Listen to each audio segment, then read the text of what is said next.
درکار ہوتی ہے۔ ابھی آپ نے خود سرگودا کا ذکر کیا۔ میں نے اس دن آئی جی صاحب یہاں پر تشریف رکھتے ہیں، میں نے ان کو فون کر کے شاباش بھی دی، اور کل بھی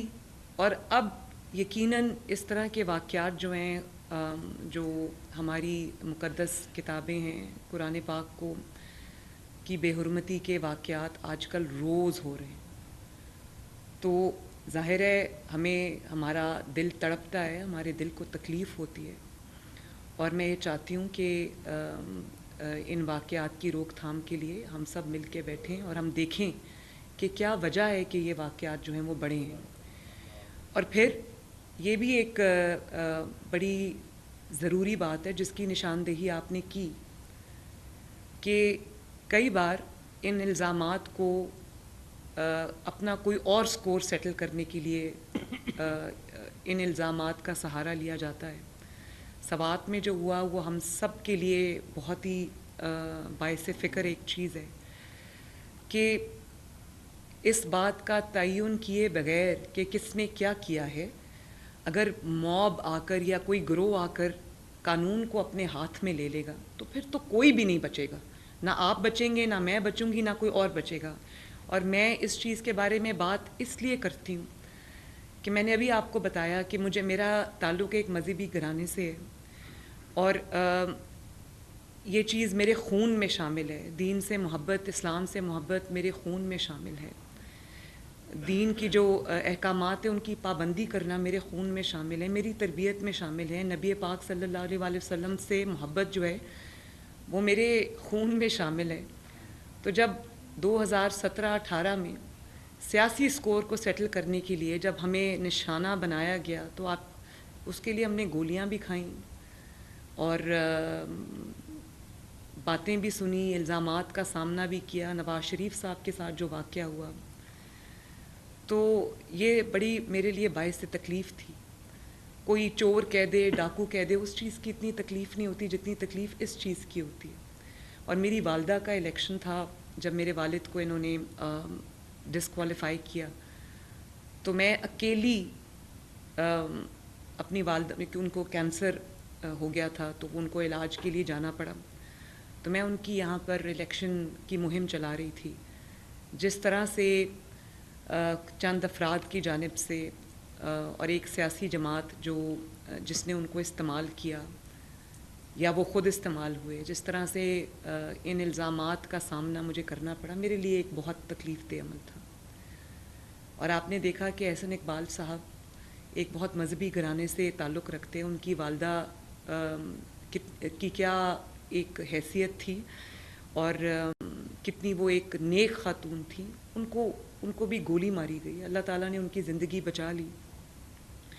تو میں اس عمل سے میں خود گزری ہوں اور میں جانتی ہوں کہ یہ کتنا تکلیف دہ عمل ہے۔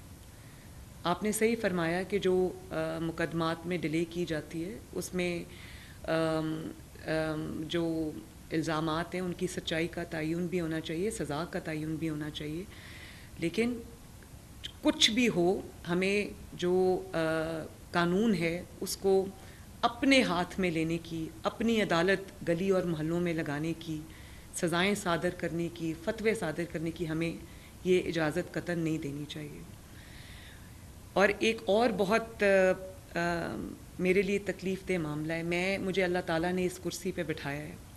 اور جیسے کہ میں نے آپ سے عرض کی کہ میرا جو فرض ہے وہ انصاف کرنا ہے، میری اپنی جتنی بھی عقل ہے، دانست ہے، اس کے مطابق میرا جو فرض ہے وہ انصاف کرنا ہے۔ میرے سامنے جب بھی ایسا کوئی معاملہ آتا ہے تو جب کسی سے کوئی جرم سرزد ہوتا ہے اور جرم کی تصدیق ہو جاتی ہے، اس کے بعد وہ کوئی مسلمان، سکھ، ہندو، عیسائی نہیں رہتا، وہ مجرم ہوتا ہے اور اس کو اس کے کیے کی سزا ملنی چاہیے۔ ایک چھوٹا سا واقعہ ہوا تھا، واقعہ تو بہت بڑا ہے لیکن میں آپ کے ساتھ وہ شیئر کرنا چاہتی ہوں کہ میرے دل کو، کیونکہ میں ایک ماں ہوں، میرے ماشاء اللہ 3 بچے ہیں، اور اب اس صوبے کے جو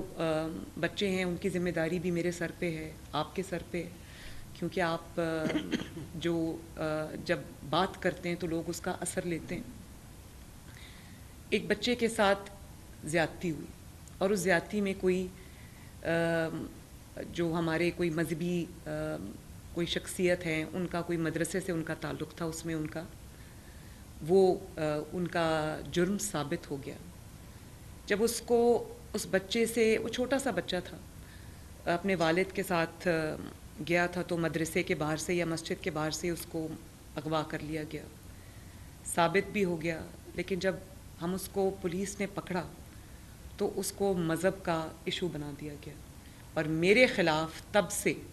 سوشل میڈیا پہ وہ فتوے جاری ہو رہے ہیں, میرے خلاف بات ہو رہی ہے. تو آپ سب اس چیز کو جانتے ہیں کہ جب آپ سے جرم سرزد ہوا ہو اور وہ ثابت بھی ہوا ہو تو آپ سب کو تو, اور ہم سب کو یہ کہنا چاہیے کہ اس کو سزا دینی چاہیے, تاکہ باقی جو شخصیات ہیں یا جو باقی جو مذہب ہے ان جنرل اس کا جو ہم چہرہ مسخ نہ کریں. اور ایک جو باتیں آپ سب نے کی کہ ہمارا مذہب جو ہے وہ امن کا مذہب ہے, محبت کا مذہب ہے, بڑی پیاری گفتگو آپ سب نے کی, اور مجھے پتہ ہے کہ آپ دل سے یہ سمجھتے بھی ہیں اور اس کے اوپر عمل بھی کرتے ہیں. تو جب اس طرح کے الزام لگتے ہیں تو اس وقت آپ سب کی جو آپ سمجھتے ہیں کہ اس پہ ایکشن ہونا چاہیے, آپ سب مجھے پتہ ہے آپ سے سنے بغیر میں یہ جانتی ہوں کہ جب کوئی جرم ثابت ہوتا ہے تو اس جرم کا تدارک کے لیے اس کو, تاکہ وہ آئندہ نہ ہو, ہمیں مجرم کو پکڑنا بھی چاہیے اور اس کو قانون کے حوالے بھی کرنا چاہیے. پھر قانون جانے اور وہ مجرم جانے اور وہ جرم جانے. لیکن اگر ہم یہ نہیں کرتے تو آپ سب مجھے یہ آپ سمجھتے ہیں کہ اس سے مذہب کا چہرہ کوئی خوشگوار یا کوئی خوبصورت چہرہ ہم لوگوں کے سامنے پیش نہیں کرتے, اور جو مذہب کو رسوا کرنے کا باعث بنتا ہے, جو مذہب کے اوپر کوئی دھبا لگانے کا باعث بنتا ہے, وہ سب سے بڑا مجرم ہے. تو مجھے جب اس میں آپ سب کا ساتھ کی ضرورت ہے, اور اس میں صرف دل میں برا جاننا یہ مناسب نہیں ہے. اس کو آگے بڑھ کر روکنا, اس کے بارے میں بات کرنا, اس میں جو حق اور سچ کا ساتھ ہے وہ دینا میری بھی اور آپ سب کی بھی ذمہ داری ہے. اس پہ خاموشی اختیار کرنا میرا خیال ہے کہ چوائس نہیں ہے. دوسری جو میں نے جس چیز کی طرف نشاندہی کی کہ قرآن پاک کی بے حرمتی یا مذہب کی بے حرمتی, آج کل بہت شکایات اس کے بارے میں آ رہی ہیں. ہمیں بھی اس معاملے میں بھی سر جوڑ کے بیٹھنا چاہیے کہ اس میں ہمیں کیا کرنا چاہیے. اور پھر جب کوئی ایسا واقعہ ہو جاتا ہے تو اس کی تفصیل میں جائے بغیر کہ کیا ہوا ہے, کون کتنا اس کا مجرم ہے, دیندار ہے, اچانک اعلان کر دیا جاتا ہے اور چند ہی لمحوں میں پولیس کے پہنچنے سے پہلے وہ گلی میں یا اس محلے میں لوگ اکٹھے ہو جاتے ہیں اور وہ جلاؤ, گھیراؤ, قتل و غارت وہاں شروع ہو جاتی ہے. یہ بھی ایک بہت میرے لیے تشویش کی باعث ہے, یہ چیز آپ کے لیے بھی ہے. اس میں قانون نافذ کرنے والے جو ادارے ہیں ان کو اپنا کام کرنے دینا چاہیے, اور سرگودا میں جس طرح وہ بچا کے لے گئے اس فیملی کو, اور جو جانی نقصان جس طرح جڑا والا میں ہوا اس سے اللہ تعالیٰ نے ہمیں بچا لیا. تو میرا خیال ہے کہ اس کے اوپر بھی ہمیں بہت توجہ اس کی ضرورت ہے, بات کرنے کی ضرورت ہے, اس کا تدارک کرنے کی ضرورت ہے. کہاں کہاں پہ یہ ان چیزوں کو ہم بات کر کے کوئی فیصلہ سازی کر کے کوئی بہتری کی طرف ہم جا سکتے ہیں, وہ بھی اس چیز کی بھی میرا خیال ہے کہ اس وقت بہت ضرورت ہے. سوشل میڈیا کی آپ نے بات کی تو ابھی آئی جی صاحب نے بھی مجھے بتایا اور مجھے اس چیز کا علم بھی ہے کہ سوشل میڈیا پہ یہ مواد جو ہے وہ بالکل ہوتا ہے, لیکن ابھی آئی جی صاحب نے بتایا کہ 50,000 سے زائد اکاؤنٹس اور جو پیجز ہیں وہ ہم نے بلاک بھی کیے ہیں. اور اگر کوئی بھی اس قسم کی آپ سمجھتے ہیں کہ کہیں پر کوئی ایسا مواد ہے جس کی ریموول ضروری ہے یا جس کو بلاک کرنا ضروری ہے, تو میں یہ چاہوں گی کہ آپ ہماری اس طرف رہنمائی کرائیں. آپ رہنمائی فرمائیں, آپ مجھے گائیڈ کریں, آپ بتائیے ہمیں, ہم انشاءاللہ تعالیٰ اس کو رسپونڈ کریں گے, اور میں پوری کوشش کروں گی کہ جتنا جلد ہو سکے ہم اس کو وہاں سے اس مواد کو ہٹائیں, تاکہ یہ جو فرقہ واریت ہے یا جو ایک نفرت کی ایک بیج ہمیشہ بویا جاتا ہے, اس کو ہم اس کی روک تھام کر سکیں. بچیوں کے اسکول کے بارے میں ایک حضرت جو آج کل سوشل میڈیا پہ بہت فتوے دے رہے ہیں, مجھے خوشی ہے کہ آپ نے اس کی طرف بھی نشاندہی کی. ہم سب جانتے ہیں کہ نبی پاک صلی اللہ علیہ وآلہ وسلم کا کیا احکامات ہیں, کیا فرمان ہیں, کیا احادیث مبارکہ ہیں اس سلسلے میں, اور اس کے مخالف جا کے کوئی حکم جاری کرنا یا اس کے مخالف جا کے کوئی فتویٰ دینا, یہ تو خود بذات خود ایک بہت بڑا جرم ہے, جس کی نشاندہی اور جس کو روکنا, جس کی روک تھام ہم سب کا فرض ہے. آج ہم جس وجہ سے یہاں پر اکٹھے ہوئے ہیں, ہماری انشاءاللہ میں شکایت کو دور کروں گی, ہم زیادہ فریکوینٹلی انشاءاللہ تعالیٰ ملیں گے, لیکن آج محرم الحرام جو ہے اس کی آمد ہے. سب سے پہلے تو میں یہ کہنا چاہوں گی کہ محرم الحرام سے جتنے دکھ, جتنے احساسات, جتنی تکالیف جو جڑا ہے, وہ سب صرف جو اہل تشریح کے میرے جو حضرات ہیں, جو بزرگ ہیں, بہنیں ہیں, بھائی ہیں, یہ صرف ان کے جذبات نہیں ہیں, وہ سب ہمارے بھی جذبات ہیں. ہم بالکل آپ کے ساتھ پوری طرح جو انتظامات ہیں, آپ کی سیکیورٹی سیفٹی کے جو ارینجمنٹس ہیں, میں نے کل تمام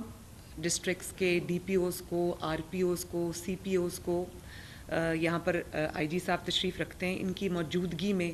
میں نے ان کو سب کو چیف منسٹر ہاؤس بلایا. ان کے ساتھ میں نے تقریباً 2-2.5 گھنٹے کی میٹنگ کی, اور ایک ایک نقطے پر میں نے ان سے بات کی, اور میں نے ان کو یہ واضح احکامات بھی جاری کیے کہ بجائے اس کے کہ علماء کرام جن کا تعلق اہل تشیع سے ہے, کہ وہ آپ کے پاس آئیں اور آپ ان کو کہیں بلا کے ان کی میٹنگ کریں. آپ تمام ڈسٹرکٹس میں جو جید علماء کرام ہیں, آپ ان کے پاس خود جائیں, ڈی سیز کو لے کر جائیں, ڈی پی اوز خود جائیں, آر پی اوز خود جائیں, اور ان کو بجائے اس کے کہ وہ چل کے آپ کے پاس آئیں, آپ ان کے پاس جائیں اور آپ ان کو کہیں کہ ہمیں چیف منسٹر نے بھیجا ہے,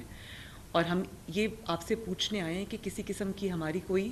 جو سیکیورٹی کے لیے, سیفٹی کے لیے جو آپ کے جو ہم نے انتظامات کرنے ہیں, اس کے علاوہ اگر کسی بھی چیز کی ضرورت ہماری طرف سے ہے تو ہم حاضر ہیں. میں نے یہ کل احکامات دیے ہیں ان کو, اور اس کی کمپلائنس بھی میں ان سے لوں گی, اور اس کے پورا 1-2 صفحات کے میں نے ان کو جو محرم الحرام کے احکامات کے سلسلے میں نے 2 صفحات پہ جو مشتمل ان کی جو ڈائریکشنز تھی ان کو دی ہیں, جس میں آپ کے جو مجالس ہیں ان کی بھی عظمہ نے مجھ سے بات کی تھی, جن کا اظہار آپ نے فرمایا ہے وہ ہم نے نوٹ کیا ہے, وہ میں نے آئی جی صاحب سے بات بھی کی ہے, اس کو بھی ہم شکایات کو دور کریں گے انشاءاللہ. آپ کی کچھ شکایات بالکل جائز ہیں, اس کو دور بھی کریں گے, اور آپ کے جو روٹس ہیں, آپ کی جو مجالس ہیں, ان کی جو حفاظت ہے, ان کی آپ کی فیسیلیٹیشن, وہ سب پنجاب حکومت کی, آپ کی حکومت کی ذمہ داری ہے. لیکن اس کے علاوہ صرف وہ جو روایتی انتظامات ہوتے ہیں, میں ان سے زیادہ آگے جا کے میں یہ چاہتی ہوں کہ ہمیں کچھ ایسا جیسچر دوں جس سے آپ کو, جو میرے اہل تشیع بھائی بہن ہیں, ان کو یہ احساس ہو کہ ہم ان کے ساتھ کھڑے ہیں, ہم ان کے احساسات میں بھی ہم شامل ہیں, اور یہ جتنا سب ہمارا ہے یہ ان کا بھی ہے, یہ حکومت بھی ان کی ہے. تو میں یہ جو آپ ابھی ذکر کر رہے تھے سبیل کا, میں نے یہاں مریم اورنگزیب بھی تشریف رکھتی ہیں, عظمہ بھی ہیں, یہ سب جانتے ہیں کہ میں نے 3 دن پہلے یہ احکامات دیے تھے کہ تمام روٹس کے اوپر جہاں پر جلوس نے گزرنا ہے, وہاں پر حکومت پنجاب کی طرف سے,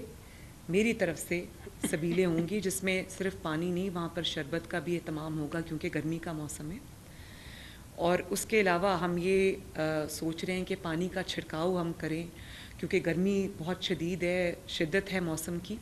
تو ہم کچھ ایسا کریں جس سے آپ کو یہ احساس ہو کہ ہمیں آپ کی قدر ہے، مجھے آپ کا خیال ہے، مجھے آپ کی پرواہ ہے. اور پہلی مرتبہ شاید ہم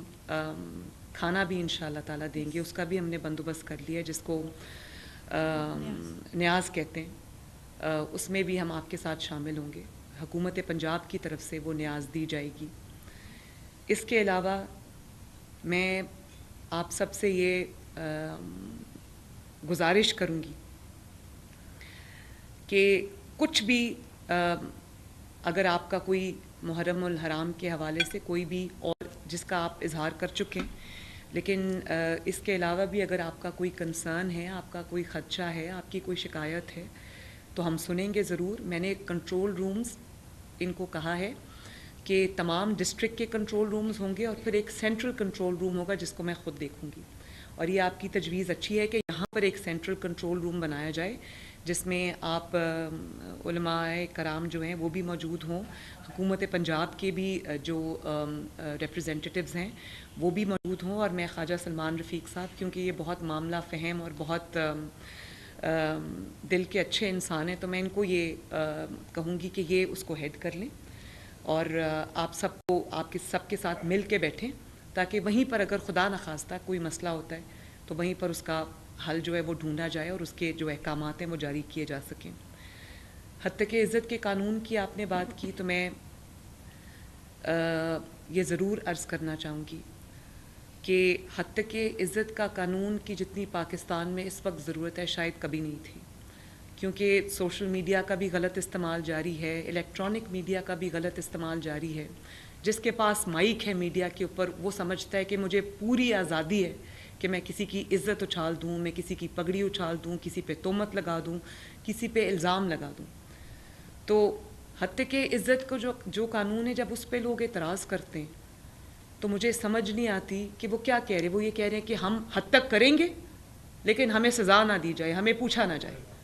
وہ یہ نہیں کہتے. دیکھیں، جب میڈیا یہ بات کرتا ہے تو مجھے بہت افسوس بھی ہوتا ہے اور بہت تکلیف بھی ہوتی ہے، حیرانگی بھی ہوتی ہے کہ وہ یہ کہہ رہے ہیں کہ ہم حد تک کرنا نہیں چھوڑیں گے، ہم پہ کوئی قانون اپلائی نہیں ہونا چاہیے. ہونا تو یہ چاہیے کہ وہ یہ کہیں کہ بالکل آپ یہ قانون لے کر آئیں. اگر کوئی جھوٹ بولے، کوئی تہمت لگائے، کوئی کسی ایویڈنس کے بغیر، کسی تصدیق کے بغیر کسی پہ کوئی الزام لگاتا ہے تو اس کو سزا ملنی چاہیے. ہمارا دین کیا کہتا ہے؟ ہمارا دین یہی کہتا ہے. تہمت کی سزا آپ سب سمجھتے ہیں، مجھے یہاں پر وہ ریپیٹ کرنے کی ضرورت نہیں ہے. بہت بڑا گناہ ہے یہ. تو آپ ایک گناہ کے اوپر اصرار کر رہے ہیں کہ وہ گناہ جاری رہنا چاہیے اور اس کی کوئی پکڑ اور اس کی کوئی سزا، اس کی کوئی سزا کا تعین نہیں ہونا چاہیے. تو ہم تو سب اس سے پھر کوئی بھی نہیں بچے گا. تو اگر آپ یہ کہہ دیں ٹی وی پہ بیٹھ کے کہ ہم جھوٹ نہیں بولیں گے، ہم کسی پہ جھوٹا الزام نہیں لگائیں گے، وہ نہیں کہنا دیر بائی میننگ کہ ہم نے جھوٹ بھی بولنا ہے، ہم نے الزام بھی لگانا ہے، ہم نے تہمت بھی لگانی ہے اور ہم نے اس کا کوئی ثبوت بھی نہیں دینا، لیکن آپ قانون کے جو ہاتھ ہیں وہ ہم تک نہیں پہنچ سکتے کیونکہ ہمارے پاس مائک ہے، کیونکہ ہم میڈیا ہیں. مجھے میڈیا کا بہت احترام ہے، میڈیا کا بہت اچھا پازیٹیو کردار بھی ہے، لیکن کسی کو بھی میڈیا سمیت کسی کو بھی کسی کی عزت اچھالنے کی، کسی کی پگڑی اچھالنے کی، کسی پہ تہمت لگانے کی بغیر ثبوت کے اجازت نہیں دی جا سکتی. اور مجھے یہ جتنا بھی اس پہ کریں کرٹیسزم کریں، جتنا بھی، مجھے اس سے کوئی فرق نہیں پڑتا. میں آج یہاں پر ہوں، اقتدار اللہ تعالیٰ کے ہاتھ میں. کب تک ہوں میں نہیں جانتی، وہ اللہ تعالیٰ جانے، اور اللہ تعالیٰ کی زمین میں جو اللہ تعالیٰ کے نائب ہیں، جو عوام ہیں، وہ جانے، جن کو اللہ تعالیٰ نے فیصلے کا اختیار دیا وہ جانتے. لیکن یہ صرف میرے لیے قانون نہیں ہے، یہ کل جو بھی اس کرسی پہ بھی بیٹھا ہوگا اور جو آپ کی جگہ ہوگا، جو ان کی جگہ ہوگا، جو بھی ہوگا، یہ قانون اس کے لیے بھی ہے تاکہ لوگوں کی نفرت، جو ایک ذاتی نفرت ہے، سیاسی مخالفت ہے، اس میں کسی کی عزت تار تار نہ ہو. اس کی غلط اپلیکیشن نہیں ہونی چاہیے. یہ قانون پڑھے بغیر لوگ بات کرتے ہیں. اگر یہ قانون کی اسپرٹ یہ ہے کہ اگر آپ نے کوئی الزام لگایا ہے مجھ پر، فار ایگزامپل مجھ پر آپ نے کوئی الزام لگایا، میں عدالت جاتی ہوں اور یہ میں کہتی ہوں کہ یہ ان کو کہیں کہ اس الزام کا ثبوت دے دیں، تو سزا مجھے ملنی چاہیے. اگر آپ ثبوت دے دیں گے, آپ نے اگر جو الزام آیا اس میں کوئی حقیقت ہوگی تو آپ ثبوت اس کا مہیا کر دیں گے تو بات ختم ہو جائے گی. لیکن اگر آپ کے پاس ثبوت نہیں ہے, اگر آپ نے بدنیتی سے کسی پہ کوئی الزام لگایا ہے, آپ نے جھوٹ بولا ہے اور آپ کا مقصد جو ہے وہ الزام لگانے کا عزت اچھالنا تھا, تو پھر آپ کو اس کا جواب دینا پڑے گا, اس کی سزا آپ کو ملے گی. تو میڈیا اگر اس چیز پہ انسسٹ کرے کہ ہم جھوٹ بولیں گے اور ہمیں پکڑا نہ جائے تو یہ نہیں ہو سکتا. آپ مت جھوٹ بولیں, آپ ثبوت کے بغیر الزام مت لگائیں, تو آپ کو کوئی کچھ نہیں کہے گا. آپ سچ بولیں گے تو آپ, اور اگر واقعی کوئی جینوئن چیز ہے تو عدالت میں جا کے آپ کو ثبوت دینا پڑے گا. صرف زبان ہلا دینے سے آپ کسی کی برسوں کی کمائی ہوئی عزت کو تار نہیں کر سکتے. یہ اسلام کی اسپرٹ کے خلاف بھی ہے اور آپ سب جانتے ہیں اس بات کو. تو مجھے اس بات کی خوشی ہے کہ آپ نے نہ صرف اس بات کی نشاندہی کی بلکہ آپ نے اپنی سپورٹ کا اظہار کیا. میں آپ سب کی شکر گزار ہوں. اور ہم اس دعا کے ساتھ میں اپنی بات کا اختتام کروں گی کہ اللہ تعالیٰ ملک پاکستان کو سلامتی عطا فرمائے, ترقی عطا فرمائے. اللہ تعالیٰ آپ سب کو زندگی, صحت, سلامتی دے تاکہ آپ ہماری رہنمائی کر سکیں, ہمیں راستہ دکھا سکیں. کہیں ہم غلط ہوں تو آپ اس کی نشاندہی کر سکیں, اور آپ کے ساتھ مل کے بیٹھ کے انشاءاللہ تعالیٰ جو بھی مسائل ہیں, میرا آپ سے یہ وعدہ ہے کہ میرا دفتر, میرا آفس اور میں 24 گھنٹے ایکسیسیبل ہوں. آپ کو اگر رابطہ کرنے کی ضرورت پیش آئے تو آپ سیکرٹری صاحب سے رابطہ کر سکتے ہیں. ہم انشاءاللہ میری پوری کوشش ہوگی کہ ہم جلدی ملا بھی کریں تاکہ ہم یہ سب معاملات جس کے میں نے ابھی ذکر بھی کیا ہے ہم ان کو حل کی طرف لے کے جائیں. اللہ تعالیٰ آپ سب کو سلامت رکھے. محرم الحرام میں اللہ تعالیٰ امن و امان جو ہے وہ قائم رکھیں, زندگیوں کو محفوظ رکھے, اور ہم یہ جو بہت بڑی ذمہ داری ہے اللہ تعالیٰ اس میں ہمیں سرخروغ فرمائے. آپ سب کا بہت بہت شکریہ.